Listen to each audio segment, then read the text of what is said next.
Khusro foundation کا قیام اس تشویش کا نتیجہ ہے جو ہم میں سے بہت سے لوگوں کو ہے کہ اس ملک میں دوریاں پیدا کی جا رہی ہیں، غلط فہمیاں پیدا کی جا رہی ہیں کہ ہمارے بزرگوں نے آج نہیں بلکہ آزادی سے بہت پہلے اس ملک کے بارے میں جو تصور قائم کیا تھا وہ کیا تھا۔ ہندوستان ہمارا مادر وطن ہی نہیں ہے، ہمارا پدری وطن بھی ہے، کیونکہ ہمارے عقیدے کے مطابق جب آدم جنت سے اتارے گئے تھے تو ہندوستان آئے تھے۔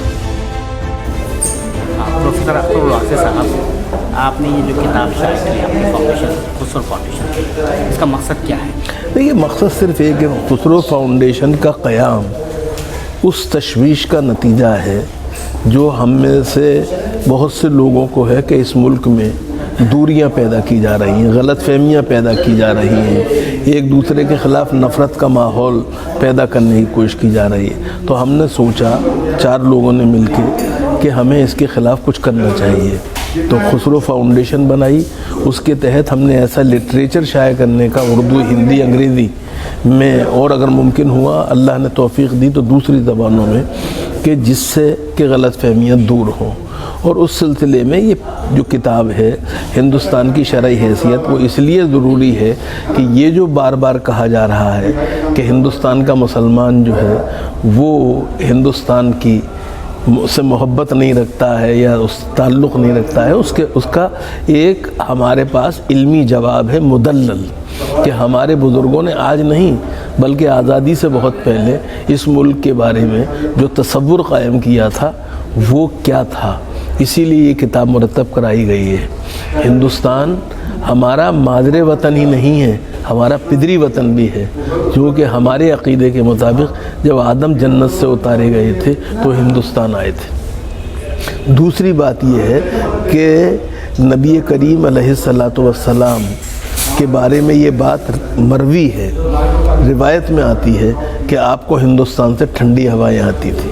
اقبال نے اسی بات کو اپنے نظم میں اس طرح پیش کیا ہے کہ میر عرب کو آئی ٹھنڈی ہوا جہاں سے، میرا وطن وہی ہے، میرا وطن وہی ہے۔ تو ہندوستان میں غلط فہمیاں دور ہوں، نئی نسل جو ہے اس کے سامنے حقائق آئیں، یہ اس کی کوشش ہے۔ لیکن یہ مسلمانوں کا جو مسئلہ ہے یہاں پر وہ یہ ہے کہ ہم 1000 سال سے یہاں رہ رہے ہیں، بحیثیت قرآن آئے، اس کے بعد جو ہے محکوم بھی رہے، ممبر ہے، اب جو ہے حصہ دار ہے حکومت۔ جی۔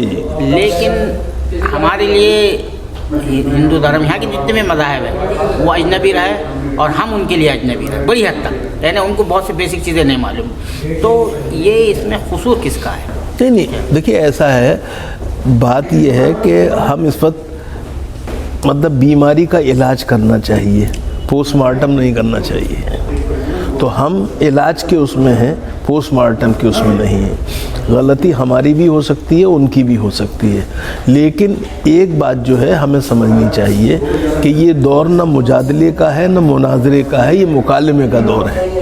تو ہمیں بنیادی طور پہ حکمت کے ساتھ، دانائی کے ساتھ، سنجیدگی کے ساتھ اور ایمانداری کے ساتھ دوسروں کو سمجھنے کی اور اپنا موقف سمجھانے کی ضرورت ہے۔ تو اب یہ جو کتاب ہے آپ کی ہندوستان کی شرعی حیثیت، یہ تو مسلمانوں کو اپروچ کرتے ہوئے لکھی گئی ہے، مسلمانوں کو سامنے رکھ کر لکھی گئی ہے، تو اب آپ نہیں، اس کو ہندی میں بھی کریں گے، اس کو ہندی میں بھی لائیں گے، اس بات کا خیال رکھیے۔ یہ نہیں ہے، یہ تو چونکہ جو لکھنے والے تھے وہ اردو پہ انہیں قدرت تھی، ان کے مصادر و مآخذ پہ نگاہ تھی، اس لیے ہم نے پہلے اس میں لے آئے۔ اب اس کو اردو ہندی میں ٹرانسلیشن کرائیں گے، اس کا اگر ممکن ہوا تو انگریزی میں کرائیں گے۔ یہ ہمارا کوئی پروگرام ایک زبان کا نہیں ہے، بلکہ ہم کوشش کریں گے، چونکہ ہندی کو ہم اس لیے اہمیت دیتے ہیں، معاف کیجیے گا، کہ یہ کاؤ بیلٹ جو ہے اس کے اندر بہت زیادہ غلط فہمیاں ہیں، تو ہندی زبان جو ہے اس کے اندر چیزیں آنی چاہیے۔ بہت بہت شکریہ۔ بہت شکریہ آپ کا بھی۔